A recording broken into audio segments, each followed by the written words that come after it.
যাতে তাই গেলে আমরা বিপদের লোকে থাকতাম আমরা সবসময় রইতাম ঠিক আছে না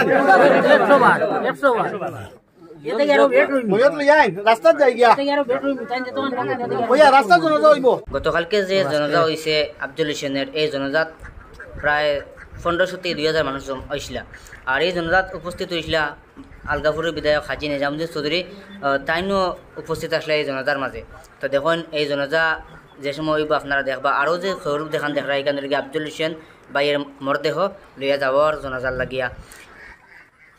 সব মানুষেও এক সুখ প্রকাশ করছেন যে এমন একজন ভাই দুর্নীতি বিধান হয়েছেন বহুত ভালো একজন মানুষ আসলা আর তার জনজা হইব আর এই জনজাত 1500 থেকে 2000 মানুষ এই জনজার মধ্যে উপস্থিত আসলা যখন আপনার এই বাইরের জনজা করা হইব।